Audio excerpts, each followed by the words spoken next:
இந்த பிரச்சனை வந்த பிறகு ஒரு 2 யூடியூப் சேனலில் இதை பற்றி நேர்காணல்கள் பேசியிருக்கிறேன். இந்த ட்ரைப்ஸ் தமிழ் சேனல்லையும் அரண்சையிலையும் பேசுவதற்கு நிறைய விஷயங்கள் இருக்குது. நம்ம நேரம் 1 மணி நேரம் அவ்வளோதான் எனக்கு அனுமதிக்கப்பட்டிருக்கு. அது உள்ள என்னுடைய கருத்துக்களை சொல்ல முயற்சிக்கிறேன். தோழர்கள் இதுக்கு முன்னால டிஎம் கிருஷ்ணா பற்றியும் ஏன் இந்த பிரச்சனையை நாம் பேச வேண்டும் என்பது பற்றியும் காமராஜ் சத்யா 2 பேர் சொன்னாங்க. பிரகதீஸ்வரன் ஒரு மக்கள் இசைக்கும் கர்நாடக இசைக்கும் மக்களுக்கும் கர்நாடக இசைக்கும் இடையிலான உறவு அதை பற்றி சிறப்பாக எடுத்து சொன்னார். அனைத்து இந்திய அளவில் ஊடகங்களில் விவாதம் நடக்கிறது என்பது மட்டும் அல்ல. இப்போ சமீபத்தில் பார்த்தேன், அமெரிக்காவில் நடத்தக்கூடிய சேனல்ஸில் அமெரிக்காவில் என்ஆர்ஐ பார்ப்பனர்கள் இருக்காங்களே நிறையா, அங்கே கர்நாடக சங்கீதம் பரதநாட்டியம் கற்றுக்கிறாங்க. ஒரு மிகப்பெரிய அபாயம் ஒன்று ஏற்பட்டு விட்டதை போல அந்த சேனல்களில் விவாதம் கருத்து. இப்போ லேட்டஸ்டாக டிஎம் கிருஷ்ணாவை பற்றி 2 நாளுக்கு முன்னால் வந்திருக்குது. செய்தி என்னன்னு கேட்டாங்க, அவருக்கு முஸ்லீம் தீவிரவாத அமைப்புகளோடு தொடர்பு இருக்கிறது அப்படின்னு இப்போ பேச ஆரம்பிச்சிருக்காங்க. அமெரிக்காவில் வந்து ஹிந்துஸ் ஃபார் ஈக்குவாலிட்டி அப்படின்னு ஒரு அமைப்பு இருக்கு. அந்த அமைப்போட டிஎம் கிருஷ்ணாவுக்கு தொடர்பு இருக்கு. அந்த அமைப்புக்கு இஸ்லாமிய தீவிரவாத அமைப்புகளோட தொடர்பு இருக்கு. ஹிந்துஸ் ஃபார் ஈக்குவாலிட்டின்னு எப்படி சொல்லலாங்கிறாங்க. சொல்லக்கூடாது இல்லை, ஹிந்துஸ் வந்து ஈக்குவாலிட்டிக்கு இருக்க முடியாது இல்லையா. ஹிந்துசம் என்றாலே இன்ஈக்குவாலிட்டி. அது அங்கே பேசி இங்கே சந்தியா ரவிசங்கர்னு ஒரு பத்திரிகையாளர் இங்கே தமிழ்நாட்டிலலாம் பணியாற்றினவங்க தான், நியூஸ் 18 மாதிரி சேனலில் அவங்க வந்து இப்போ அதை பரப்புகிறாங்க. கேரளாவிலேருந்து இவங்க முஸ்லீம் தீவிரவாத அமைப்போட டிஎம் கிருஷ்ணாவுக்கு தொடர்பு இருக்கிறது அப்படின்னு பரப்புகிறாங்க. ஒரு ட்விட்டர் போன்ற தளங்களில் ஒரு புது வார்த்தை வந்துருக்கு டிஎம் கிருஷ்ணா பிரச்சனையை ஒட்டி. அர்பன், இதை கேட்டுருக்கேன், அர்பன் நக்சல் கிறிஸ்லாமோ commie. Urban Naxal Christian, Islamo Communist, இது எல்லாம் சேர்ந்தது தான் இந்த கேங். எந்த கேங்? டிஎம் கிருஷ்ணாவை ஆதரிக்கக்கூடிய கேங். திராவிடத்தை விட்டுட்டாங்க.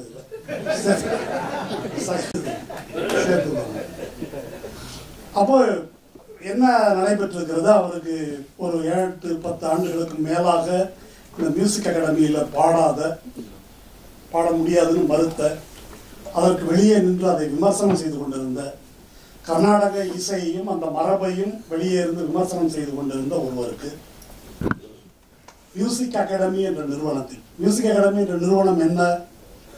பார்ப்பன பண்பாடு, பார்ப்பன சங்கீதம், அதற்கான கோட்டை, தலைமையகம். டிஎம் கிருஷ்ணா வெளியே போயிட்டாரு, ஒரு வழி தவறிய மகன், உருப்படாதவன் வெளியே போய் ஏதோ பேசிட்டு இருக்கிறான், ஒழிஞ்சு போ, அதை பற்றி அப்படி காதில் வாங்காத மாதிரியும் கண்டுக்காத மாதிரியும் இருந்தாங்க.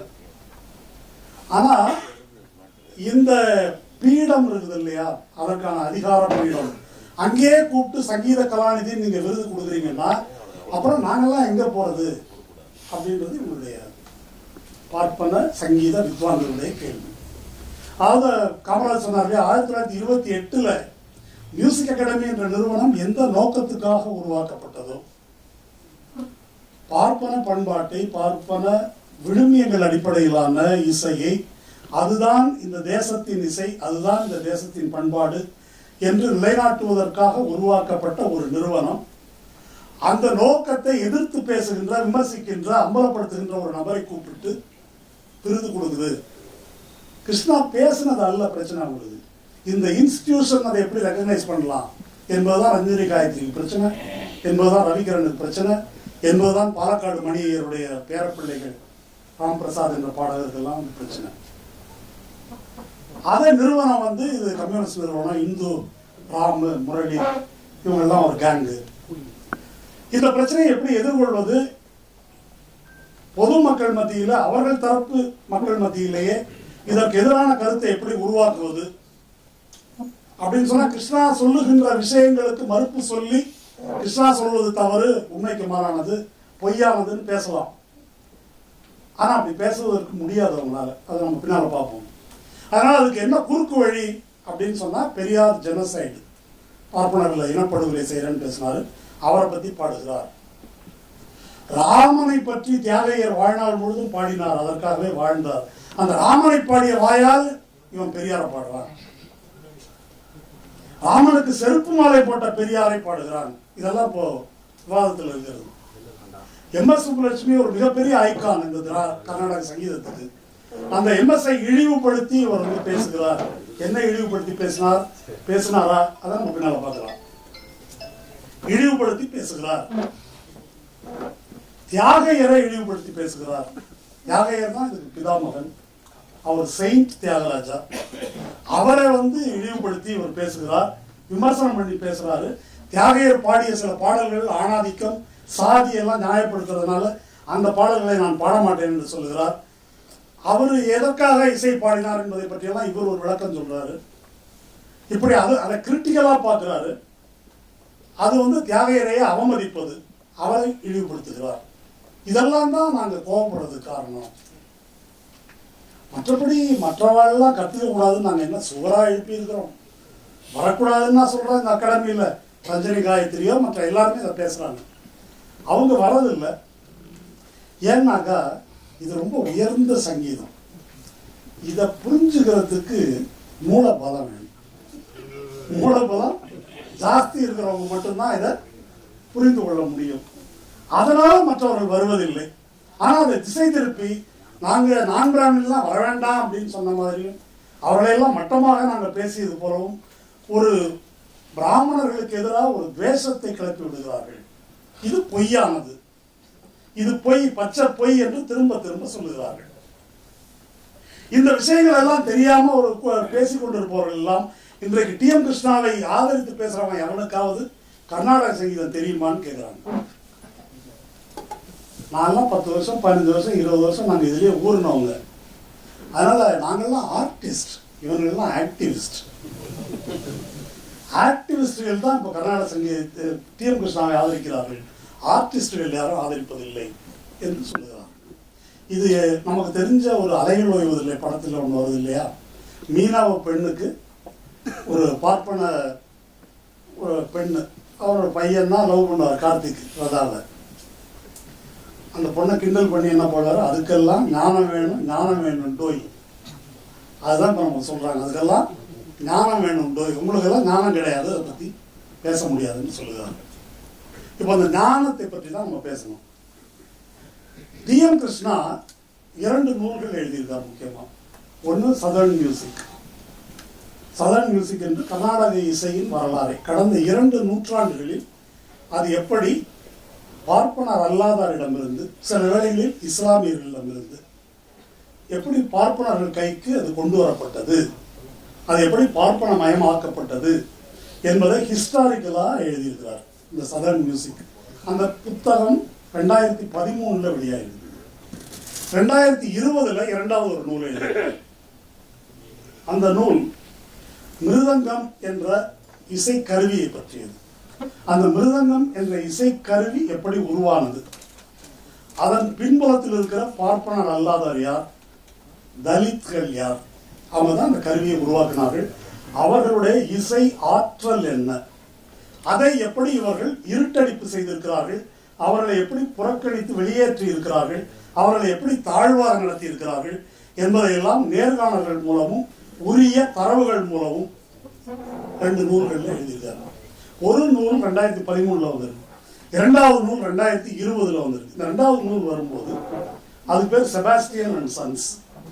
செபாஸ்டியன் அண்ட் சன்ஸ்ன்றது மிருதங்கத்தை உருவாக்கியவர், தஞ்சாவூரை சேர்ந்தவர். அந்த நூல் வெளியீட்டு விழா கலாட்சேத்ராவில் நடத்துறதா இருந்துச்சு. கடைசி நேரத்தில் கலாட்சேத்ரா நூல் வெளியீட்டுக்கு இடம் தர முடியாதுன்னு மறுத்துட்டாங்க. மறுத்து அதுக்கு பிறகு ஹிந்து நிறுவனத்தினுடைய அவங்களுடைய கட்டடத்தில் அங்கே வந்து நடந்தது இந்த நிகழ்ச்சி. இப்போ ஒரு கேள்வி இருக்குது, இவங்கெல்லாம் மூளைபலம் ஜாஸ்தி உள்ளவர்கள், அறிவாளிகள் என்றெல்லாம் சொல்லிக் கொள்கிறார்கள். 2013 ஒரு புத்தகம் எழுதியிருக்கிறாரு, 2020 ஒரு நூல் எழுதியிருக்காரு. நீங்க இதுவரை அதற்கு மறுப்பு எழுதியது உண்டா யாராவது? அந்த நூலை மறுத்து இது கிடையாது மரபு, கிருஷ்ணா வந்து இதெல்லாம் பொய்யாக எழுதியிருக்கிறார், இதற்கு ஆதாரம் இல்லை, இன்னென்ன தரவுகள் தவறு, ஒரு நூல் வரல, ஒரு கட்டுரை கூட வரல. ஆனால் என்ன வருதுன்னா அவதூறு மட்டும்தான் வருது. பெரியார் இன அழிப்பு செய்து விட்டார், அவரை பாடுறாங்க, அவதூறு செய்யறாங்க, அல்லது இஸ்லாமிய தீவிரவாதிகளோடு தொடர்பு. இப்போ இந்த விவாதம் நடக்கும் போதும் கூட இதைத்தான் பேசுகிறார்களே தவிர இந்த பாலக்காடு மணியர் அப்படின்றவருடைய பேரன் ராம் பிரசாத்னு ஒருத்தர், அவர் வந்து ஃபோர்ப்ஸினுடைய டாப் 10 கம்பெனிகளில் பொருளாதாரம் படித்து அமெரிக்காவில் வேலை பார்த்துட்டு இருந்தாராம். பல லட்சக்கணக்கான ரூபாய் சம்பளம் வாங்குற உத்தியோகத்தை விட்டுட்டு கர்நாடக சங்கீதம் பாடுறதுக்காக வந்திருக்காருங்க. அவரை கேட்டாக்கா அவர்கிட்ட நிருபர்கள் கேட்குறாங்க, டிஎம் கிருஷ்ணாவுக்கெல்லாம் நம்ம என்ன பதில் சொல்ல முடியும்? நாதத்துக்கு தலைவன் சிவபெருமான், மிருதங்கம் வந்து சிவனுடையது, அதுக்கு இவர் ஒரு புஸ்தகம் எழுதுனா அதுக்கு நான் பதில் சொல்ல முடியுமா? நீங்க பாருங்க, அமெரிக்காவில் ஃபோர்ப்ஸ் டாப் 10 கம்பெனியில் இவன் வேலை பார்த்தவனா.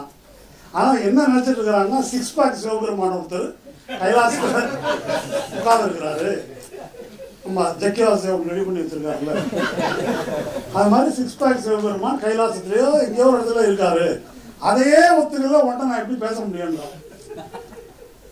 இவனை வந்து பெரிய படித்தவன், பட்டதாரி, டாப் 10 நிறுவனத்தில் வேலை பார்த்தாரு. இப்படி பில்டப்புகள் இருக்கு. அப்ப இதுதான் அவர்களால் சொல்ல முடிந்த மறுப்பு என்பதை நம்ம வந்து புரிந்து கொள்ளலாம்.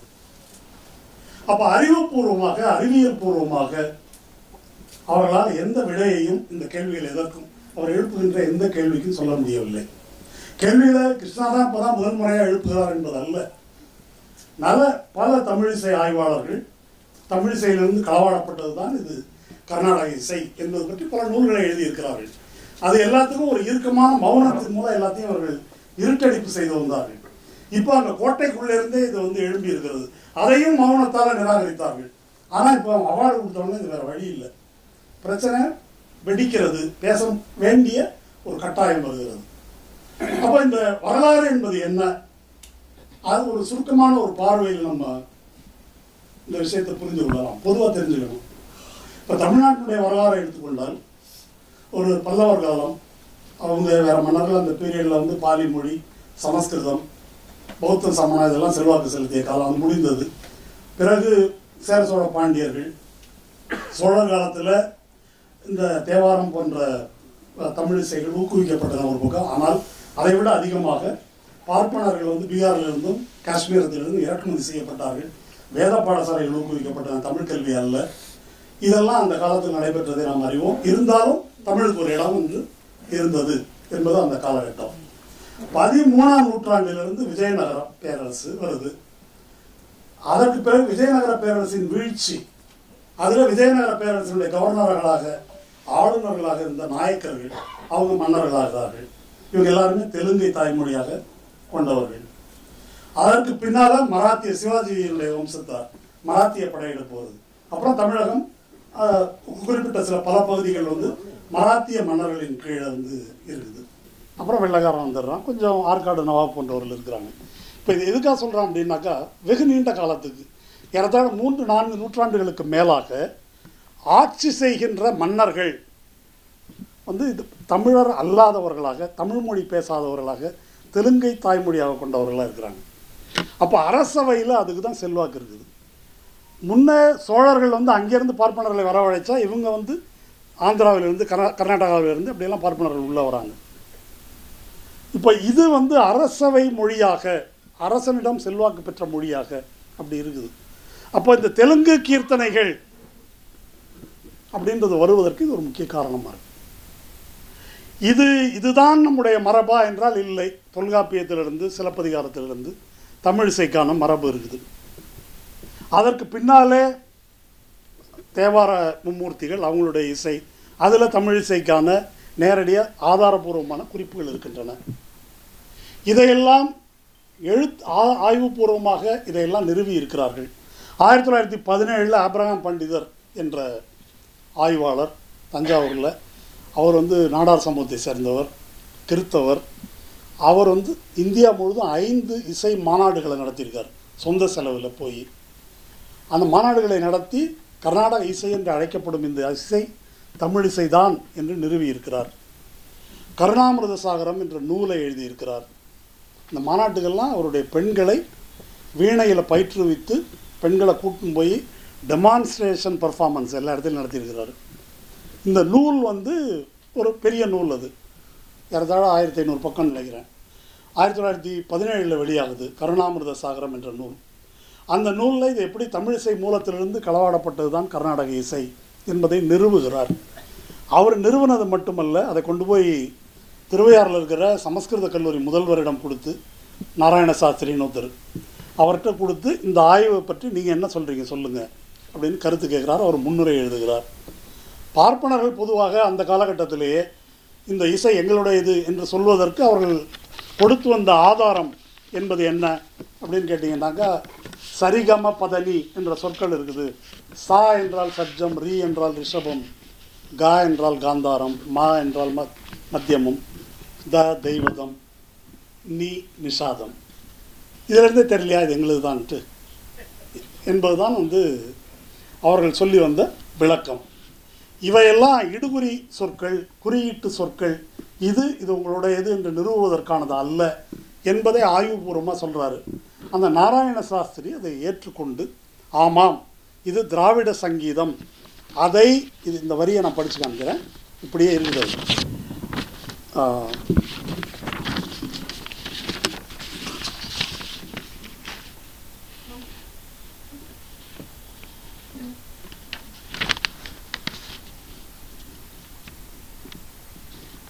இந்த திராவிட சங்கீதத்தை நாம் எடுத்துக்கொண்டிருக்கிறோம் என்று அவர் இந்த நாராயண சாஸ்திரி அதனுடைய முன்னுரையில் அதை விளக்கி சொல்லுகிறார், அப்படி ஏற்றுக்கொள்ளுகிறார். அதற்கு பின்னால் சங்கீத அகாடமி, இந்த அகாடமியினுடைய தலைவராக இருந்தவர் முடிகொண்டான் வெங்கட்ராமையர் என்பவர், தமிழ் இசையை தீவிரமாக எதிர்த்தவர். பின்னால் 1970களில் சிலப்பதிகாரத்தில் தமிழ் இசை என்பதை முனைவர் எஸ் ராமநாதன் நூலாக வெளியிட்டு, அந்த நூலுக்கு இவர்கிட்ட முன்னுரை கேட்குறாரு. அந்த முன்னுரையில் வேறு வழியின்றி முடிகொண்டான் வெங்கட்ராமையர் ஒரு முன்னுரை எழுதுகிறார். அந்த ஆய்வுகளை எல்லாம் பார்த்துட்டு, சிலப்பதிகாரத்தில் சங்கீதத்தை பற்றி சொல்லியிருக்கும் காதைகளில் நான் பார்த்து அறிந்தவரை அதில் உள்ள இசையின் அடிப்படையான இலக்கணமானது தமிழ் மொழியில் இருப்பதற்கென எந்த விதத்திலும் வேறுபாடு ஒன்றும் இருப்பதாக தெரியவில்லை. இது ஒன்று. பரதநாட்டிய சாஸ்திரம், சங்கீத ரத்னாகரம் முதலிய வட நூல்களில் உள்ளனவும் இதில் சொல்லியிருப்பனவும் முற்றிலும் ஒன்றாகவே காணப்படுகின்றன. இதுதான் ஸ்டேட்மெண்ட். சிலப்பதிகாரத்தில் சொல்லியிருப்பதும் சங்கீத ரத்னாகரம் என்ற நூலில் சொல்லியிருப்பதும் ஒன்று தான். சிலப்பதிகாரத்தின் காலம் என்ன? கிபி 2ஆம் நூற்றாண்டு. சங்கீத ரத்னாகரம் என்ற நூல் 13ஆம் நூற்றாண்டு, சாரங்கதேவருடைய நூல். எது முன்ன எது பின்ன அப்படி எழுதலை அவர். எது முன்னே எது பின்னன்றதை சொல்லலை. அப்போ 2ஆம் நூற்றாண்டிலிருந்து வழக்கில் இது இருக்கிறது. இதை சாம்பமூர்த்தி என்ற இசை பேராசிரியரும் அதுக்கு முன்னுரை எழுதியிருக்கிறார். அதனால் இவ்வளவு தரவுகள் இருந்தும் இதை இது தமிழ் இசைதான் என்ற பெயரில் இது அழைக்கப்படவில்லை அப்படின்றது தான் ரொம்ப முக்கியம். இன்னமும் கர்நாடக இசை என்பதுதான் வழக்கில் இருக்கிறது என்பது முக்கியம். இதை தான் தோழர் சொன்னார் இல்லையா, தமிழ் மக்கள் இசை விழா. அது 1994 2007ஆம் ஆண்டு வரையில் தஞ்சையில் நடத்தணும் மக்கள் கலை இலக்கிய கழகத்தின் சார்பாக. அதனுடைய முழக்கம் களவாடிய இசையே கர்நாடக இசை அப்படின்றது தான் அதனுடைய முழக்கம். அது எப்படி என்பதை விளக்கி பல கருத்தரங்குகள் நடத்தணும். அப்போது இதுதான் பழந்தமிழ் இசையின் வரலாறு. இப்போ நான் சொல்லக்கூடிய இந்த காலகட்டத்தில் 13ஆம் நூற்றாண்டுக்கு பிறகு இந்த தெலுங்கு மராத்திய ஆட்சிகள் இதெல்லாம் வரும்போது வந்த பார்ப்பனர்கள் இந்த இசையின் வழியாகத்தான் இவர்கள் சொல்லிக் கொள்ளுகின்ற இசையை அவர்கள் உருவாக்கி கொண்டார்கள் என்பதுதான் வரலாறு. அதுக்கு முன்னால் என்ன இருந்துச்சு? தமிழ் இசை இருந்தது, நாதஸ்வர இசை இருந்தது, அதோட சேர்ந்த தவில் இருந்தது. அதை சின்ன மேளம் பெரிய மேளம் என்று அழைத்தார்கள். பெரிய மேளம் என்று கோயிலில் இசைக்கப்படுவது, சின்ன மேளம் என்பது மன்னர்களுக்கோ அல்லது பெருந்தனவந்தர்களுக்கோ இசைக்கப்படுவது. அதில் தேவதாசி குலத்தை சேர்ந்தவர்கள் ஈடுபட்டார்கள், ரெண்டிலுமே ஈடுபட்டார்கள். இது ஒரு வரலாறு. இவர்கள் சொல்லுகின்ற மும்மூர்த்திகள் இருக்காங்க, தியாகையர், சியாமா சாஸ்திரி, முத்துசாமி தீட்சிதர், 3 பேர் சொல்கிறாங்க. அதற்கு முன்னால் அருணாச்சல கவிராயர், மாரிமுத்தா பிள்ளை, முத்துத்தாண்டவர் என்ற தமிழ் மும்மூர்த்திகள் இவர்களுக்கு காலத்தால் முந்தியவர்கள் அவங்க இருந்திருக்கிறாங்க. அப்போ இதுக்கு முன்னால் சமஸ்கிருத பாடல்கள் பாடப்பட்டன, தெலுங்கு பாடல்கள் பாடப்பட்டன என்பதற்கெல்லாம் வரலாறுலாம் இங்கே கிடையாது. அதுக்கு முன்னால் இந்த பாடல்கள் தான் பாடப்பட்டிருக்கின்றன. அல்லது நாதஸ்வர இசையில் இந்த லிரிக் பாடல் இல்லாத இசை தான். நாதஸ்வரம் என்ற கருவி கீர்த்தனை பாடுவதற்கான கருவி அல்ல. அது வெறும் ராகத்தை இசைப்பதற்கான கருவி. அப்படித்தான் அது பயன்படுத்தப்பட்டு வந்தது. அதை பற்றி நம்ம பேசுவோம். அப்படித்தான் அது இசைக்கப்பட்டு வந்திருக்குது. அப்போ கோயிலும் அரசவையிலும் தான் இந்த இவங்க சொல்கிற இந்த இசையெல்லாம் உருவாக்கப்பட்டிருக்குது. தியாகையர் சொல்கிறதோ முத்துசாமி தீட்சிதர் சொல்கிறதோ இதெல்லாம் வந்து அங்கே தான் உருவாக்கப்பட்டிருக்குது. இப்போது நம்ம காமராஜ் சொன்னார் இல்லையா, சங்கீத அகாடமி, இந்த இசை உருவானதெல்லாம் இந்த சங்கீத அகாடமி தான் இதை உருவாக்கியது, கர்நாடக சங்கீதத்தை. அது என்ன, நகரமயமாக்கம் அப்படின்றது வந்த பிறகு தான் மேடை கச்சேரின்றது வருது. அதுக்கு முன்னால் மேடைன்னு ஒன்று கிடையாது. என்ன மேடை? மேடை ஒரு மேடை தான். ஒன்று ராஜாவோடு, இல்லை பண்ணையார், இல்லை ஜமீன்தார், அவங்களுக்கு முன்னால் நிகழ்த்துவது தான் மேடை. பொதுவான மேடை நகரம், அதில் இந்த மாதிரி ஒரு நடுத்தர வர்க்கம் அவங்க வந்து கேட்பதற்கு ஒரு இடம் அப்படின்றதெல்லாம் நகரமயமாக்கத்துக்கு பிறகு தான் வருது.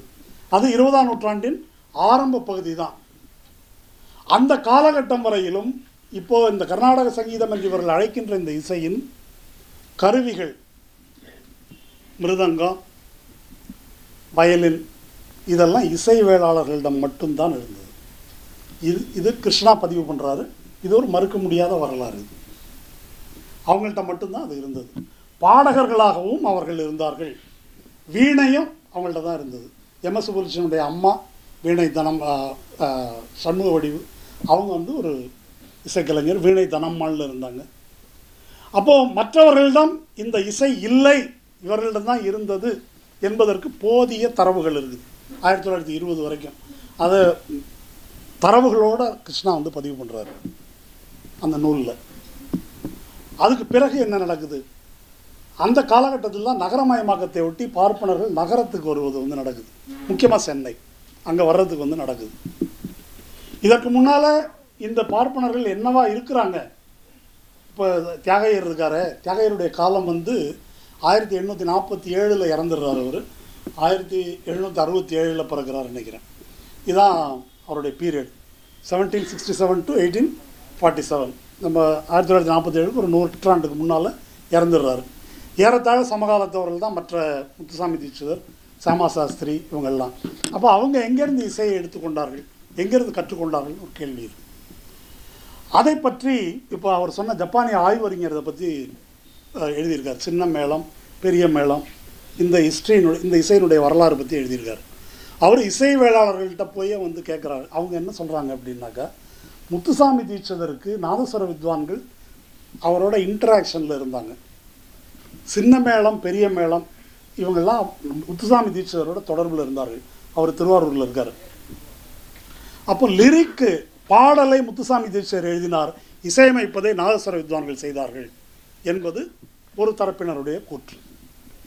இன்னொரு தரப்பு அப்படி இல்லைன்னாலும் ஒரு இன்டராக்ஷனில் தான் அவர் அதை வந்து உருவாக்கி இருக்கிறார்.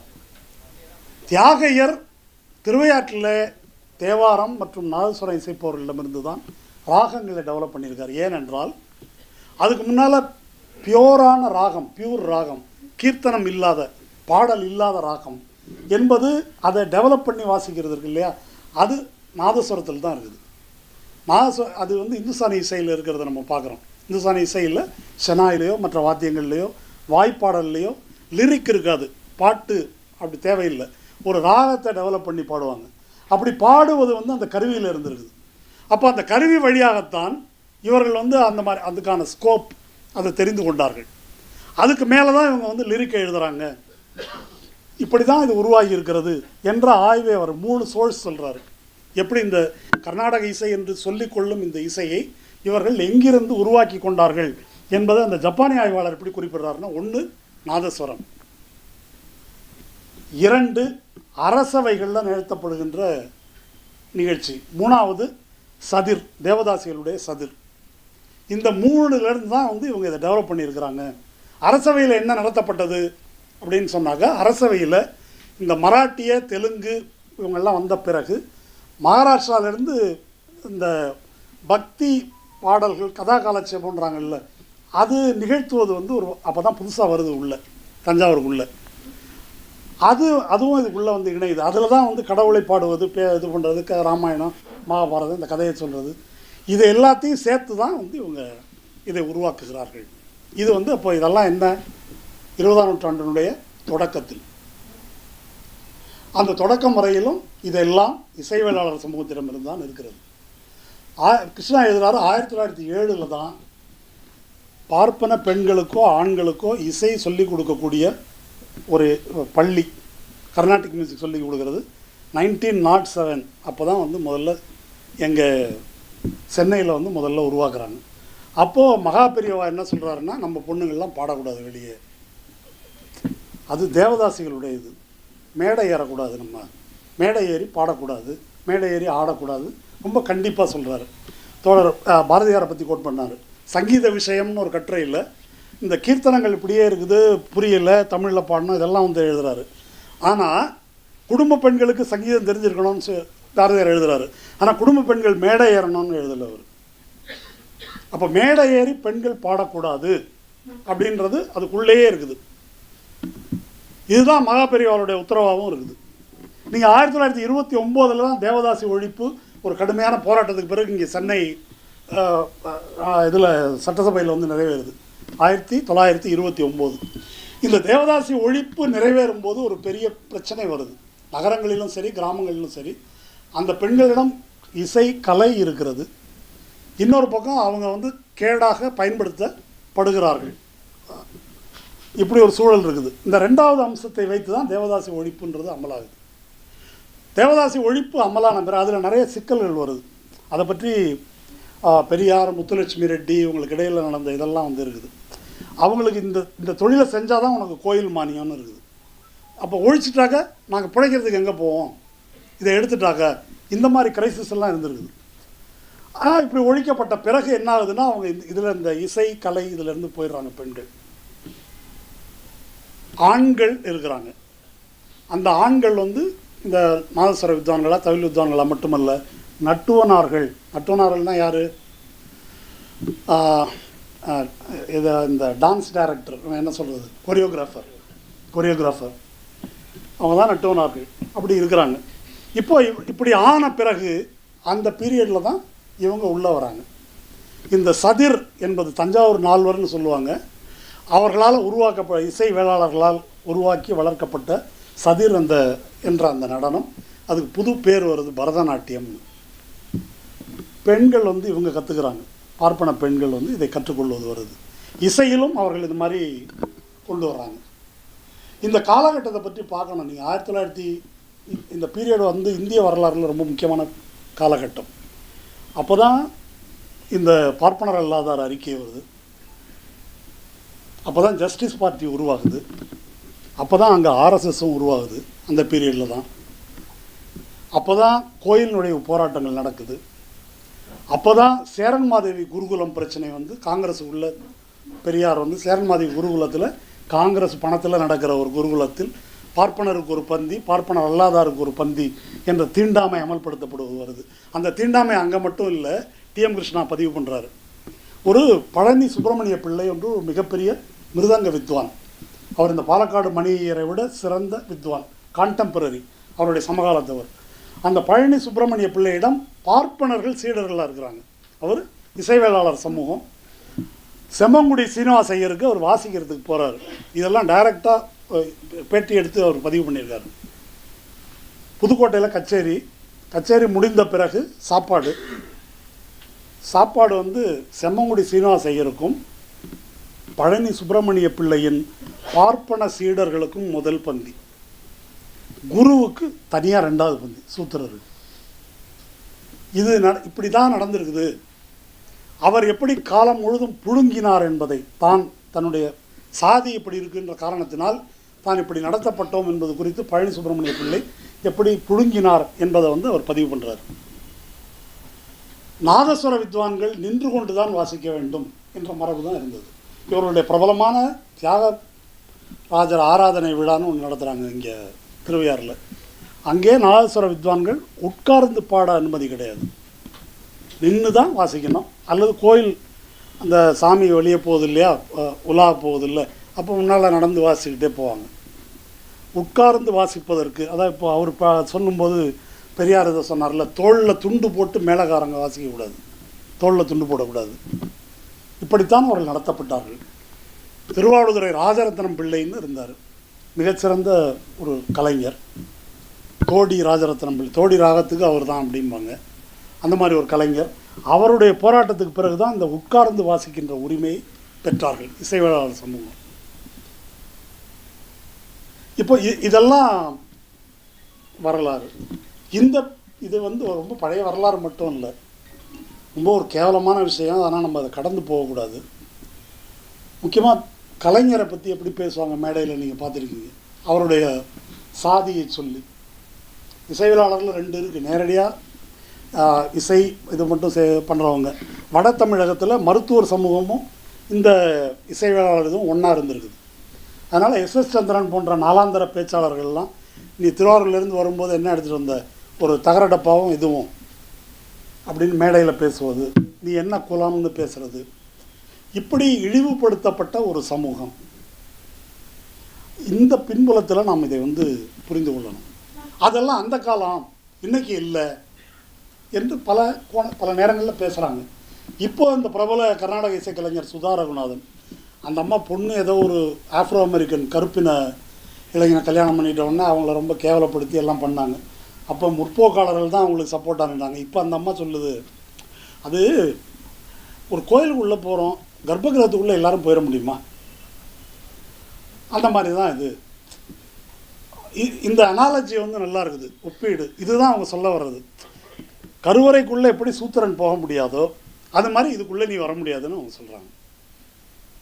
அவங்க இல்லைன்னு சொன்னாலும் அவர்கள் வாயிலே அந்த உதாரணம் வருவது எப்படி வருதுன்னா, அதெல்லாம் சில விஷயம் சில பேருக்கு தான் அப்படி தான் வரும். இதை வந்து அவர்களால் இவ்வளவு கால மாற்றத்துக்கு பிறகும் ரொம்ப இயல்பாக அந்த சாதி உணர்வு வந்து அவங்கள்ட்டேருந்து வருது. அது நம்ம கேவலமாக நம்ம பேசுகிறது அசிங்கம் கேவலம் என்பது கூட ஒரு கடுகளவும் உணராத அளவுக்கு, அந்த அளவுக்கு அது ரத்தத்தில் வந்து ஊறி இருக்குது. அப்படி இயல்பாக அந்த உதாரணத்தை கொடுத்து பேசுகிறார்கள். அதனால் நாங்கள் என்ன சுவராக எழுப்பியிருக்கிறோம், நாங்கள் என்ன கீழாவாக நடத்தினோம், நாங்கள் என்ன அப்படியா நடத்தினோம் என்று இவர்கள் பேசுவது பூரா பொய். இந்த பொய் எடுபடுவதற்கு என்ன காரணம்னா, இந்த ஹிஸ்ட்ரி, இந்த வரலாறு பற்றி நமக்கே பலருக்கு தெரியாமல் இருப்பது அப்படின்றது தான். இதை வந்து அந்த சதர்ன் மியூசிக் என்ற புத்தகத்தில் அவர் ஒரு சித்திரமாக கொடுக்குறார். அதனால தான் இது அவர்களால் அதை சேலஞ்ச் பண்ணவோ பதில் எழுதவோ மறுக்கவோ அவர்களால் முடியலை. ரெண்டாவது அவருடைய முக்கியமான நூல். ஏன் இந்த 2 நூல்களை சொல்கிறேன்னாக்கா, இதுதான் அவர்களுடைய வன்மத்துக்கு வந்து காரணம். இதை தான் இது வரைக்கும் அவர்களால் மறுக்க முடியல. கர்நாடக சங்கீதம், அந்த அம்மா ரஞ்சனி காயத்ரி ஒரு பேட்டி கொடுக்குறாங்க, 5000 ஆண்டுகளுக்கு முந்தைய இதுன்றாங்க. 10,000 20,000 சொல்லலேன்னு வச்சுக்கிட்டேன். இப்போ சொல்ல வேண்டியதானே, கேளு அண்ணன்ட்ட தானே கேட்குறேன்ற மாதிரி தான் எது சொல்ல வேண்டியதுதான். பாபர் மசூதிக்கு அப்படி தானே சொன்னாங்க கதை. எதுக்கு ஏதாவது ஆதாரம் இருக்குதா? 5000 ஆண்டுகளுக்கு முந்தைய இது. அப்போது இந்த ஹிஸ்ட்ரியை வந்து அவர்களால் மறுக்க முடியவில்லை. நாங்கள் அப்படியெல்லாம் பண்ணலை அப்படின்னு இதை ஓரமாக வச்சுட்டு பேசுகிறாங்க. அவர் தோழர் சொன்னார் இல்லையா, இப்போ பர்காதத்து பண்ணுறவங்க கூட எதையும் படிக்கிறது இல்லை, எதை பற்றியும் தெரியாது, தெரிஞ்சாலும் பேசுறது இல்லை. அது ரொம்ப முக்கியம். தெரிந்தாலும் பேசுவதில்லை, அது ஒரு அயோக்கியத்தனம். அது இப்போ எல்லாம் ஆங்கிலத்தில் தானே இருக்கு, அவங்க படிக்க முடியாதா? அது பேசுவதில்லை அவர்கள். இரண்டாவது முக்கியமான நூல் அந்த செபஸ்தியான் அண்ட் சன்ஸ். அது ரொம்ப ரொம்ப முக்கியமான புத்தகம். அது முதல் நூலை காட்டிலும். அது வந்து இந்த மிருதங்கம் என்ற இசைக்கருவியை பற்றி எழுதுகிறார். அந்த மிருதங்கம் என்ற இசைக்கருவியை யார் உருவாக்குகிறார்கள், யார் உருவாக்கினார்கள்? Sir CV. ராமன் கேள்விப்பட்டிருப்பீங்க, நோபல் பிரைஸ் வாங்கினார் இல்லையா? அவர் வந்து ஒரு ஆய்வு கட்டுரை எழுதியிருக்காரு மிருதங்கத்தை பற்றி. உலகில் இது போன்ற ஒரு தாளக்கருவி கிடையாது வேற எங்கேயும். ஃபிசிக்ஸ் ஆய்வு கிடையாது. ஒரு ரிதம் இன்ஸ்ட்ருமெண்ட்டில் ஹார்மனி வந்து வேற எங்கேயும் கிடையாது உலகத்தில். இதில் அந்த மாதிரி ஒரு ஹார்மனி இருக்குது அப்படின்னு அவர் 1907 நினைக்கிறேன் ஒரு ஆய்வு கட்டுரை எழுதியிருக்கிறார். அதுக்கு அவருக்கு ஆய்வு, அவர் கல்கட்டாவிலேருந்து எழுதியிருக்காரு. அவருக்கு ஆய்வுக்கான மிருதங்கம் தஞ்சாவூர்லேருந்து தான் போயிருக்குது. ஆனால் அவர் யார் இந்த மிருதங்கத்தை செஞ்சாங்க, இவ்வளோ பெரிய அற்புதமான விஷயத்தை எழுதுறாரு இல்லையா, இப்படி ஒரு ஐட்டத்தை எவன்டா செஞ்சதுன்னு அவருக்கு அது தோணல. அதை பற்றி அவர் எழுதவும் இல்லை, சொல்லவும் விரும்பல. இப்போ இந்த கருவியை பற்றி கிருஷ்ணா வந்து எழுதுறாரு செபாஸ்டியன் அண்ட் சன்ஸ் என்பதில். இந்த மிருதங்கம் என்பது எப்படி உருவானது, இதை வந்து நம்ம வெறும் பார்ப்பனர் அல்லாதார் அந்த அதை இந்த கோணத்தை மட்டும் நம்ம பார்க்க வேண்டியதில்லை. ஒரு வரலாறு எப்படி பார்க்கணுன்றது இருக்கு இல்லையா, அதை புரிந்து கொள்வதற்கு இது வந்து அவசியம். அதுக்கு முன்னால் தமிழ் என்ற தாளக்கருவி இருக்குது. மிருதங்கம் என்ற தாளக்கருவி 2 ரூட் இருக்குதுன்னு அவர் சொல்றாரு. ஒன்று புதுக்கோட்டையிலிருந்து இசைவேளாளர் மரபில் செய்யப்பட்ட மிருதங்கம் ஒன்று இருக்குது. இன்னொரு மிருதங்கம் எது அப்படின்னு சொன்னால், மராட்டியர்கள் தமிழ்நாட்டுக்குள்ளே வரும்போது மகாராஷ்டிராவிலிருந்து ஒரு பக்தி மரபு சார்ந்த ஒரு பாடல் முறை வந்து வருது, நாரதிய பாடல் முறை அப்படின்னு சொல்லி. அதில் வந்து நாராயணசாமி அப்பா என்று பார்ப்பனர் அல்லாதவர் ஒருத்தர், அவர் ஒரு மிருதங்கத்தோடு இங்கே வராரு, அந்த அடிச்சுக்கிட்டு பாடுறது. இது இல்லாமல் ஒரு பேர் சரியான இல்லை, ஒரு சையத் மியான்னு ஏதோ பேர், அவர் டோலக் முஸ்லீம் அவர். இது 3 தஞ்சாவூரில் இருக்குது. இந்த 3 இதெல்லாம் வந்து கிட்டத்தட்ட தியாகையர் காலம்னு வச்சுக்கலாம். தியாகையர் காலம், அதற்கு பிந்தைய காலம். இப்போ இசை தெரிந்தவர்களுக்கு தெரியும், இப்போ பாடும்போது ஸ்ருதி சேர்ப்பாங்க, பார்த்துருக்கீங்களா? தம்பூரா, ஸ்ருதிப்பட்டி, ஒவ்வொருத்தருடைய ஸ்கேல் என்ன. சீராழி கோவிந்தராஜன் டாப்பில் பாடுவார், ஜெயசுதாஸ் வந்து அவருடைய ஸ்கேல் வந்து வேற. அந்த மாதிரி ஒரு ஸ்ருதி சேர்த்து கொள்வார்கள் பாடுவதற்கு முன்னால். அப்படி ஸ்ருதி சேர்ப்பதற்கு அப்போ அந்த காலத்துலேயும் பாடகர்கள் எப்படி இருந்திருக்காங்க, எம்.கே. தியாகராஜ பாகவதர், சீராழி கோவிந்தராஜன் மாதிரி டாப்பில், நல்ல சித்து ஸ்ரீராம் மாதிரி டாப்பில் பாடக்கூடிய ஆட்களும் இருந்திருக்கிறாங்க. பேஸில் பாடக்கூடியவர்கள் ஜெயசுதாஸ் போலவோ அல்லது எஸ்பிபி போலவோ அது மாதிரி பாடகர்களும் இருந்திருக்கிறார்கள். இப்போ இவங்களுக்கு தாளம் வந்து வாசித்தாக்கா அது வேற ஒரு, அது தாளம் வேற ஸ்ருதியில் இருக்கும். அப்போ அன்றைய நிலைமை என்னவென்றால், அந்த மிருதங்கத்தின் ஸ்ருதிக்கு தான் பாடகன் பாடணும். நீ தியாகராஜ பாகவதா இருந்தால் இறங்கி வரணும், ஜெயசுதாஸ் இருந்தால் கொஞ்சம் ஏறி போகணும், மிருதங்கத்துக்கு என்ன ஸ்ருதியோ அதுதான் நீ பாடணும் என்ற கண்டிஷன் தான் இருக்குது. இந்த சூழலில் தான் பார்ப்பனர்கள் பாடகர்களாக இவங்க உள்ளே வராங்க. இது அவங்க இந்த வித்வான்களோ எழுதுறவங்களோ இங்கே வர்றாங்க. இப்போ பாடகர்களுடைய ஸ்ருதிக்கு மிருதங்கம் தேவைப்படுகிறது. பாடகர்களுடைய ஸ்ருதிக்கு மிருதங்கத்தை செய்வது யாரால் செய்ய முடியும்? மிருதங்கம் என்பது கட்டை தோல், கட்டையை டீல் பண்ணுறவர் ஆசாரி, தோலை டீல் பண்ணுறவர் தாழ்த்தப்பட்டவர். இப்போ இவங்களை வச்சு தான் இதை செஞ்சாகணும். அப்போ தஞ்சாவூரில் இருக்கிறது யார்? தஞ்சாவூரில் 16ஆம் நூற்றாண்டிலேயே கிறிஸ்டியானிட்டி வந்துடுது தஞ்சாவூருக்கு. அதில் தலித்துகள், ஒடுக்கப்பட்ட சமூகத்தினர் தானாக வந்து அவங்க கிறிஸ்தவத்துக்கு மாறி போகிறாங்க. அப்போ அவர்களிடம் தான் இது வருது, அவங்க தான் இதில் ஈடுபடுறது. அதான் செபாஸ்டியன் சன்ஸ். அந்த மரபு வரிசையாக அப்பா மகன் அப்படி வந்து அவங்க இந்த தொழிலில் ஈடுபடுறாங்க. அந்த ஹிஸ்ட்ரியை, அந்த லைனேஜை அந்த நூலில் வந்து அவர் வர்ணிக்கிறார். தஞ்சாவூரில் வடக்கு வாசல் அப்படின்னு ஒரு பகுதி இருக்குது. அது இன்றைக்கும் அது துப்புரவு தொழிலாளர் பகுதி. அங்கே தான் அந்த அதை சேர்ந்தவங்க இப்போ முடியிருக்கிறாங்க. இந்த படம்லாம் பிடிச்சி போட்டுருக்கிறாரு. இப்போ இந்த கருவியை அப்படி இம்ப்ரூவ் பண்ணி உருவாக்குவது இவர்கள். இந்த கருவி இப்போ இவங்க சொல்லக்கூடிய பிரபலமான வித்வான் பாலக்காடு மணியையர் என்று அவர் இந்த அவார்டை திருப்பி கொடுத்துருக்காருல, அவர் எங்கள் தாத்தா வாங்கின அவார்டை நாங்கள் திருப்பி கொடுக்குறோன்னு பேரன்னு சொல்லியிருக்காரு. அவர் பாலக்காடில் இருக்கிறார், மிருதங்கம் தஞ்சாவூரில் ரெடி ஆகுது. என்ன செய்வது பார்க்குறாரு, பாலக்காடுலேருந்து தஞ்சாவூருக்கு மாற்றிக்கிட்டு வந்துடுறாரு. எது முக்கியம்னு கவனிங்க. நீ பெரிய வித்வானாக இருக்கலாம், மிருதங்கம் எங்கே இருக்குது? இங்கே தான் இருக்குது. தஞ்சாவூரில் தான் அதை செய்பவர்கள் இருக்கிறார்கள். மதுரை மற்ற இடத்துலையும் இருக்கிறாங்க. பட் அதில் வந்து மோஸ்ட் ஸ்கில்டு யாருன்னாக்கா தஞ்சாவூரில் இருக்கிறாங்க. அதனால் இங்கே ஒரு வீடு எடுத்து தங்குறாரு. அது தங்கி அதில் வந்து ஒரு பர்லாந்துன்னு ஒருத்தர், பல பேர் இருக்கிறாங்க, அதில் ஒருத்தர் அவரை வந்து இவர் வீட்டுக்கே வரவழைச்சு ஒரு கொட்டகையை போட்டு அங்கேயே தங்க வச்சு அந்த மிருதங்கங்களை செய்வதற்கு பயன்படுத்தி கொள்கிறார். மிருதங்கம் பற்றி 2003 இந்த கர்நாடக சங்கீத வித்வான்கள், அந்த மிருதங்க வித்வான் ஒருத்தர் உமையாள்புரம் சிவராமன் என்பவர் அவுட்லுக் பத்திரிகையில் ஒரு பேட்டி கொடுத்துருக்காரு. அதில் என்ன சொல்கிறாரு, நீங்கள் பசுவை கொண்டு தானே மிருதங்கம் தயார் பண்ணுறீங்கன்னு கேட்குறாங்க. 2003 அப்போல்லாம் வாஜ்பாய் ஆச்சு. ஐயோ அபச்சாரம், அதெல்லாம் நான் கொள்றதே கிடையாது, செத்த மாடு தான் அந்த தோலை தான் எடுத்து நாங்கள் யூஸ் பண்ணுவோம், இதுக்காக நாங்கள் வந்து கொள்றது கிடையாது அப்படின்னு அவர் சொல்கிறார். அது ஒரு கடைந்தெடுத்த பொய். அது அதை பற்றி கிருஷ்ணா இவங்கள்ட்ட கேட்குறாரு. அப்போ அவங்க சொல்கிறாங்க, மாடு செத்து போச்சு அப்படின்னா ரத்தம் உறைஞ்சிடும், உறைஞ்சிட்டாக்க அந்த தோல் என்பது பிளைவுட் மாதிரி ஆகிடும், அதுக்கப்புறம் அதை வந்து பயன்படுத்தவே முடியாது. அப்போ எந்த தோலுங்க வேணும்? 2 கன்றுகள் ஈன்ற பசுமாடு, 2வது கன்று ஈன்ற கையோடு அதை வெட்டிடணும். வெட்டி உடனே அந்த தோலை எடுக்கணும், ரத்தத்தை வடிச்சிட்டு. ஏன் ரெண்டாவது கன்று ஈன்ற உடனே? அப்போதான் அந்த தோலுக்கு எலாஸ்டிசிட்டி இருக்கும், விரிவாகும் தன்மை.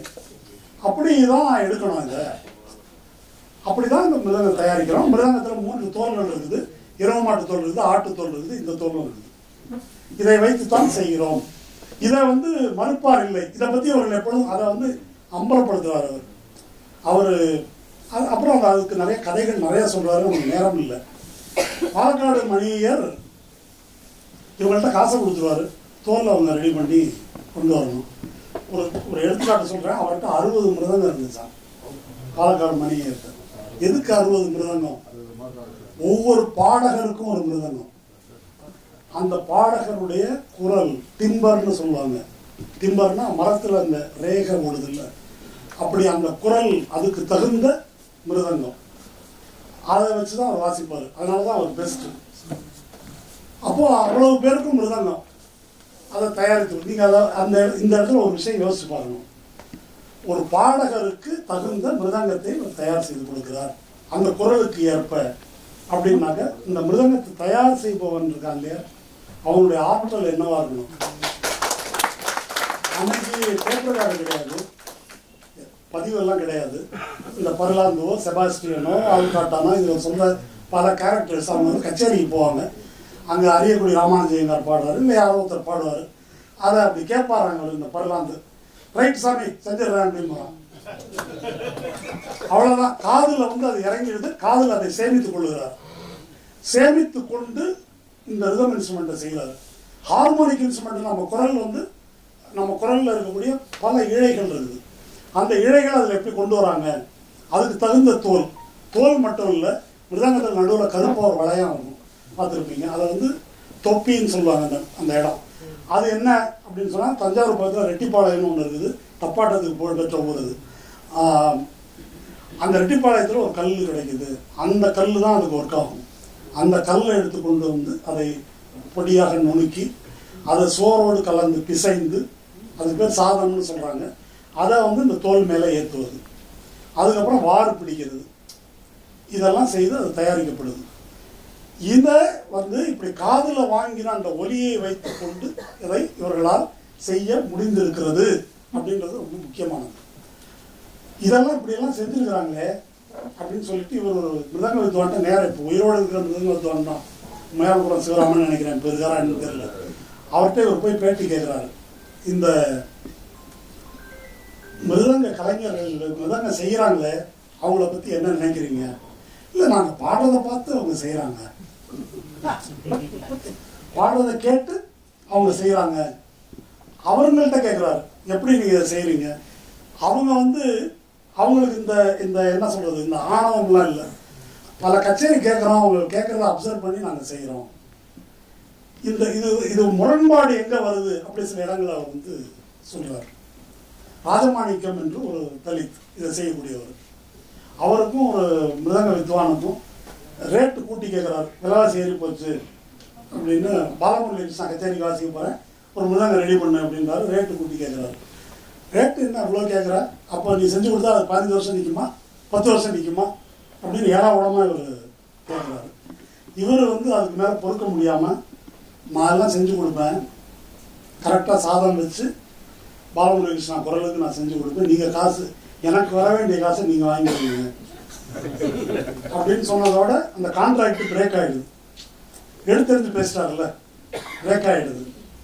அவர் டிஎம் கிருஷ்ணாட்ட சொல்கிறாரு, அப்போ தான் நான் யோசித்தேன், இந்த நாதம் என்னுடைய விரலிலிருந்து வருகிறதா அவன் கையிலிருந்து வருகிறது? ஒத்துக்கல, யோசிச்சார் அவங்க அப்படின்னு அதை பதிவு பண்ணுறாரு. இதே பாலக்காடு மணியருக்கு ஒரு மிருதங்கம் செஞ்சு கொடுக்குறாரு. அந்த பக்கம் அந்த பழனி சுப்பிரமணிய பிள்ளை இசைவேளாளர், அவருக்கும் மிருதங்கம் செஞ்சு கொடுக்குறாரு. நம்ம பாலக்காடு மணியருக்கு என்ன இருந்தாலும் நீ அவனுக்கு செஞ்சு கொடுக்குற மாதிரி இல்லை இந்த மிருதங்கம். திரும்ப திரும்ப சொல்கிறாரு, என்னென்னவோ ரிப்பேர் பண்ணுறாரு இவர், பண்ணிட்டு இல்லை நீ சரியாக செய்யலை அப்படின்னு மணியர் திரும்ப திரும்ப சொல்கிறாரு. கடைசியாக பர்லாந்து அவர்கிட்ட, சாமி கோச்சிக்க கூடாது நான் அவங்க சொல்லவா அப்படின்னாராம். பிரச்சனை அதில் இல்லை, உங்கள் விரலில் இருக்குதுன்னாராம். சுப்பிரமணிய பிள்ளையின் விரல் உங்களுடைய விரல். அப்போது இந்த மிருதங்கத்தை செய்யணும் அப்படின்றதுக்கு எப்படி செய்ய முடியும் என்பதற்கு அதில் எப்படி வேணும் அப்படின்னு இவங்க சொல்லுவாங்க. இதை செய்கிற கலைஞனுக்கு என்னெல்லாம் தெரிஞ்சிருக்கணும்னு சொல்கிறாரு. The artist emotional nature, the texture of his fingers, the strength of his strokes, playing style. எதெல்லாம் தெரியும்? மணியையருடைய விரல் எவ்வளோ மென்மையானது, எப்படிப்பட்டது, அவர் எவ்வளவு தட்டுவார், அவருடைய ஸ்டைல் என்ன. மாட்டு தோல் மட்டும் தெரிஞ்சால் பார்த்தாது, இந்த மனுஷன் தோல் பற்றியும் தெரியணும். இத்தனையும் தெரிந்து செய்யக்கூடிய கலைஞர்கள். இதை இவர்கள் ரெக்கக்னைஸ் பண்ணலை அப்படின்னு சொல்றது. அப்புறம் இந்த பசு வதை பற்றிய இந்த சித்தம், அது ரொம்ப ஒரு சுவையான ஒரு சம்பவம் சொல்றாரு. மணியர் காசு கொடுத்து டைம் ஆயிடுச்சு சார்,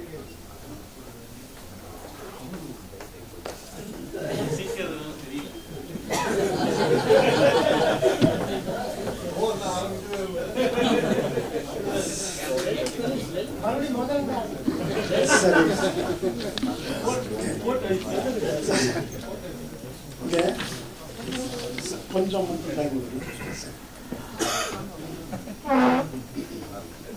அதான் அது 100 ரூபா கொடுத்து அனுப்புறாரு, 120 ரூபா மாட்டுக்கு கேட்கறான். மாட்டை பிடிச்சிட்டு ஐயர் வீட்டு வாசல்ல நிறுத்திடுறாரு. இது 120 ரூபா கேட்கறான். ஐயோ அப்பாச்சார என் கண்ணில் காட்டாத, அதை அந்த எடுத்துன்னு போய் விட்டு. அதுதான் இவர் என்ன எழுதுறாரு, பசுவுக்கும் பிராமணனுக்கும் இடையில் பாவத்தை வாங்கி கொள்ள ஒரு தலித்து நிற்கிறான். உனக்குதான் வெட்டி கொடுக்குறான், அவனுக்காக ஒன்றும் வெட்டலை இல்லையா? அப்போ இந்த மாதிரி இப்போ இது எல்லாமே இவங்களுக்கு பிரச்சனை. அப்போ இதுதான் சாதி ரீதியான ஒடுக்குமுறை. இதனுடைய வரலாறு இதுதான்.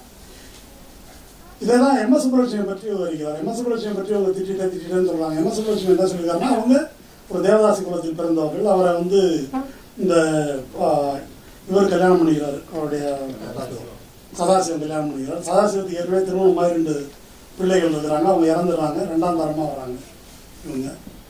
அப்படி வந்த எம்.எஸ். சுப்புலட்சுமியை கிட்டத்தட்ட ஒரு பார்ப்பன பெண்ணாக மாற்றி அப்படி ஒரு அடையாளமாக ஐக்கானா உருவாக்குறாங்க அப்படின்றது தான்.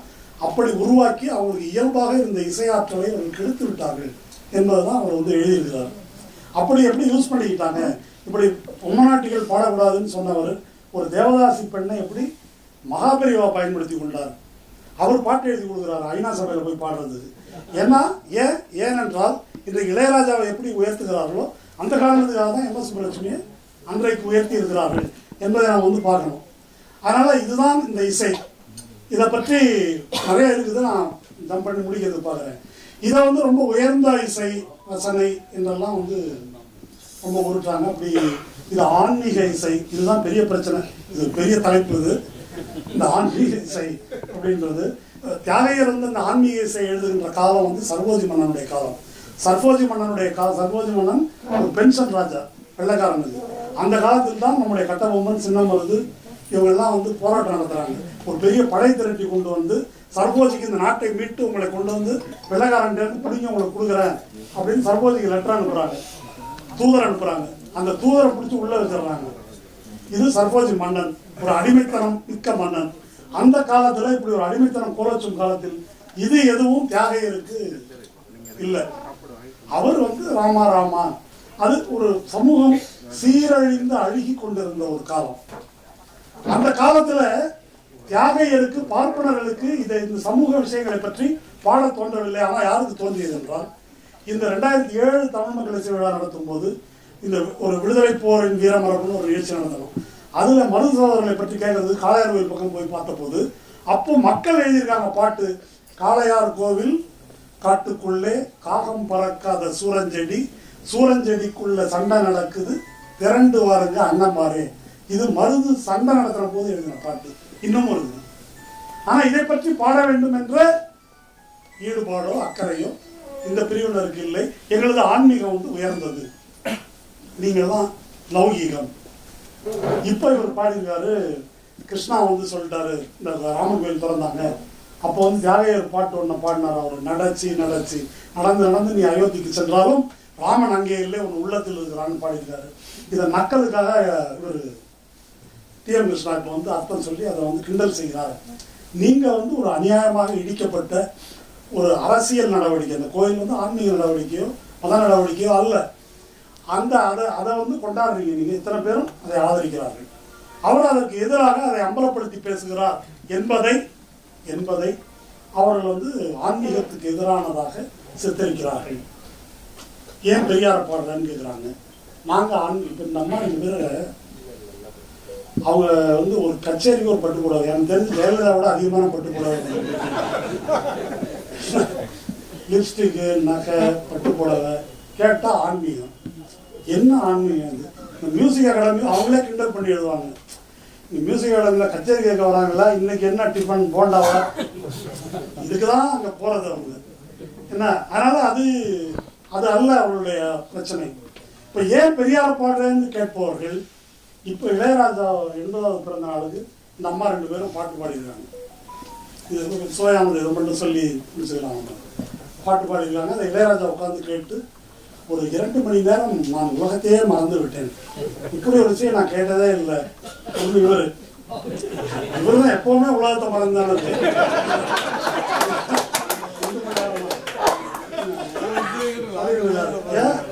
இப்போ இளையராஜா வந்து முதல்ல இசையமைக்கிறதுக்கு வந்த போது இந்த ராக லட்சணங்கள் இப்போ வந்து டி.எம். கிருஷ்ணா மீறி விட்டார்.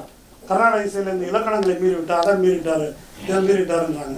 இந்த ராகத்துக்கு ஒவ்வொன்றுக்கும் ஒரு ராகத்தின் உணர்ச்சி என்னன்னு ஒரு இலக்கணம் வச்சிருக்கிறாங்க. நம்ம ரமேஷ் வந்திருக்காரு இசையமைப்பாளர், எங்களுடைய பாட்டு சிலதெல்லாம் கேட்டார். மாயாமாளவ கவுளைன்னு ஒரு ராகம், அதுக்கு வந்து அதற்கான உணர்ச்சி கருணை. அதில் என்ன பாட்டு தெரியுமா போட்டிருக்காரு இளையராஜா? நேத்து ராத்திரி அம்மா.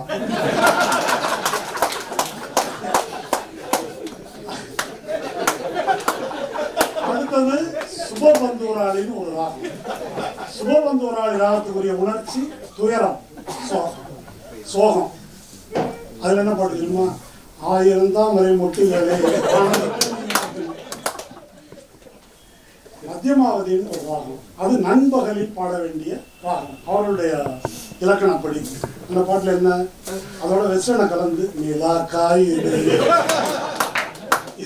அந்த ராகம். இந்த மாதிரி ஸ்வரஜதி என்று அவங்களுக்கு ஒன்று சொல்லி கொடுப்பாங்க முன்னால். அந்த சரிகம் பதனி ஆரம்பத்தில் அதுல வந்து ஒரு இந்த பாட்டு கேட்டீங்களா? மாம ஊடு மச்சு ஊடு பரிசம் போட்டது குச்சு ஊடு அப்படின்னு ஒரு பாட்டு இருக்குது. அது அவங்க ஒரிஜினலா கர்நாடக சங்கீதத்தில் பயிற்றுவிக்க ராரவேணு கோபால ராதித சத்குண ஜெயசீலா அதுக்கு ஒரு இப்படி பாட்டு போட்டுருக்காரு. இதெல்லாம் பழைய காலத்து இளையராஜா. அந்த இளையராஜா அவங்க நல்லா இருக்கு. இப்போ இந்த காலையில் பாடும் பாடு, மத்தியானம் பாடுற பாட்டு, இதெல்லாம் வந்து யாருக்கு? அவர் காமராஜ் சொன்னார் இல்லையா, இதெல்லாம் மன்னர்களுக்குரியது. இப்போ இந்த திருப்பதிக்கு வந்து சுப்பிரபாதம் போறாங்கல்ல, அந்த வரி என்ன, வடமொழி சொல்லின் வரிகள் என்ன, எழுப்புறது கடவுளை. திருப்பள்ளி எழுச்சி தமிழ்ல அது திருவம்பாவை, திருப்பாவை எல்லாம் இருக்கட்டும். தூங்குறவனை எழுப்புறதுக்கு இவ்வளவு, நீ அப்படிப்பட்டாங்க இப்படிப்பட்டாங்க எழுந்துரு. இந்த வீட்டுல இருந்தாங்க எப்படி இருக்கும் அது? கடவுளுக்கு மன்னருக்கு இப்படிதான் வந்து பாடப்பட்டிருக்கு. அவனுக்கு தான் மத்தியானம் ஒரு பாட்டு, சாயங்காலம் ஒரு பாட்டு, ராத்திரி ஒரு பாட்டு. மக்களை பொறுத்த வரைக்கும் பாட்டு எப்படி யதார்த்தமா அப்படி இருந்தது. நடவு பாட்டு, ஏத்த பாட்டு, உழைப்பு சார்ந்த பாடல்கள் இருந்திருக்குது. அதுல அவருடைய துயரத்தை சொல்லக்கூடிய பாடல்கள் இருந்திருக்கு. இப்படிதான் இருக்கே தவிர காலையில் பாடும் ராகம் இது பண்ணா ஆன்னு ஒரு இதெல்லாம் இருக்கு. நமக்கு எல்லா நேரத்துக்கும் ஒரே பாட்டு தான். துயரத்தில் இருப்பான்னு தனித்தனி ராகம் என்ன கிடையாது. இப்போ இவரை உட்கார வச்சுக்கிட்டு, இளையராஜா உட்கார வச்சுட்டு இவங்க 2 பேரும் ஒரு பாட்டு பாடுறாங்க. அவருடைய திரை இசை பாடல்கள்ல கிளாசிக்கல் எவ்வளோ அற்புதமா இருக்குது அப்படின்றத இவங்க பாடி காட்டுறாங்க. அதை பேட்டி அதை தான் கேட்டு அவர் மெய்மறந்து போனார். என்ன பாட்டு பாடுகிறாரு தெரியுமா? எடுத்த உடனே பாடுறாங்க. பனி விழும் மலர்வனம் பார்வை ஒரு புறம் இனி வரும் முடி வரும் கடுமாறும் கனி வரும். இதை பத்தி நான் விளக்கம் சொல்லுவேன். இதை சொல்லி பாடுறாங்க. அவரை நான் மெயின் மறந்தேன். இப்போ பெரியார பாடுனது பிரச்சனைன்றாங்க.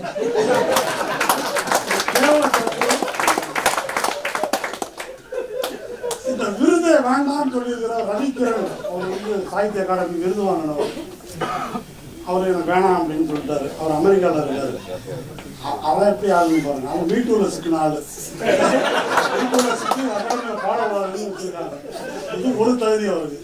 2வது ஒரு தகுதி, அவர் ஒரு ராகம் கண்டுபிடிச்சிருக்காரு. இந்த ராகத்துக்கு பேர் நரேந்திர மோடினி. அப்ப நியாயமா புறக்கணிக்க வேண்டியது. பெரியார பண்ண அம்பேத்கரை பண்ணது பிரச்சனை, நரேந்திர மோடினின்னு ராகம் நடந்தது அவங்களுக்கு பிரச்சனை அல்ல. அதனால இப்ப நம்ம சொன்னது போல முதல்ல கிருஷ்ணா பிரச்சனை அல்ல, இசை களவு பற்றிய பிரச்சனை, இந்த ஆன்மீகம் என்ற பெயரில் இருக்கக்கூடிய சமூக விரோத தன்மை குறித்த பிரச்சனை, நமக்கு மக்கள் இசை வேண்டும், இந்த தொடையை தட்டி பாடுறதுனால பயன் இல்லை, நமக்கு மக்கள் இசை வேண்டும் என்ற நோக்கத்தில் தான் தமிழ் மக்கள் இசை தொடங்கணும். நாட்டுப்புற இசை அடிப்படை உழைக்கும் மக்கள்கிட்ட இருக்குது. தமிழ் செவ்விசை என்பது அதை விட உயர்ந்த ஓய்வு வாய்க்க பெற்ற வர்க்கத்திடம் வர்றது தான் செவ்விசை அல்லது உழைப்பில் இருக்கக்கூடியவர்கள்ட்ட நாட்டுப்புற இசை வருது. அதுக்கு மேல மேற்கத்திய இசை. இதெல்லாம் இசையினுடைய வடிவங்கள், இசையினுடைய வடிவங்கள் தான். நமக்கு வேண்டியது அதனுடைய உணர்ச்சி என்ன அப்படின்றது. இவங்க பாடுறது அப்படின்றது என்னன்னு கேட்டால், நம்ம இந்த ஜிம்னாஸ்டிக்ஸ் பார்க்குறோம் இல்லையா, அதில் உடலின் சாத்தியங்கள் என்ன வியக்கக்கூடிய அளவுக்கு காட்டுறாங்க. இவங்க குரலின் சாத்தியங்களை காட்டுறாங்க பயங்கரமா. அது குரலின் சாத்தியங்களை காட்டுவதுக்கு பேர் கலை கிடையாது. கலைன்னா அது உணர்ச்சி இருக்கணும். சொற்கள் இருக்குதோ சொற்கள் இல்லையோ அதுக்கு உணர்ச்சி தேவை. அப்படி ஒரு உணர்ச்சி என்பது அது மக்கள் விடுதலைக்கானதாக இருக்க வேண்டும். அதற்கு பீத்தோவனில் தொடங்கி இப்போ சமீபத்திய நம்முடைய பாடல்கள், பல மேற்கத்திய இசை பாடல்கள் வரையில நிறைய அதற்கு எடுத்துக்காட்டுகள் நிறைய இருக்குது. அந்த மாதிரி பாடல், அந்த மாதிரி இசை என்பதை நம்ம உருவாக்கணும். இறுதியாக ஜெர்மனியில் ஹிட்லருடைய பாசிசத்தின் கீழ் வாழ்ந்த பெட்ரோல் பிரெக்ட் என்ற ஒரு நாடகாசிரியர், கவிஞர், அவரிடம் ஒன்று கேட்டாங்க, இந்த இருண்ட காலத்தில் பாடல்களும் இசையும் உண்டா, அதற்கு இடம் உண்டா அப்படின்னு கேட்டாங்க.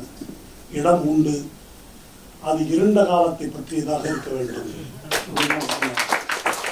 தேவைப்படுவது அதுதான். நாம் ஒரு இருண்ட காலத்தை வாழ்ந்து கொண்டிருக்கிறோம், மிக இருண்ட காலத்தை எதிர்நோக்கி இருக்கிறோம். அதற்கு தகுந்த இசையை நாம் உருவாக்க வேண்டும். விடுதலைக்கான இசையை, இந்த இருண்ட காலத்திலிருந்து விடுபடுவதற்கான இசையை நாம் உருவாக்க வேண்டும். நன்றி.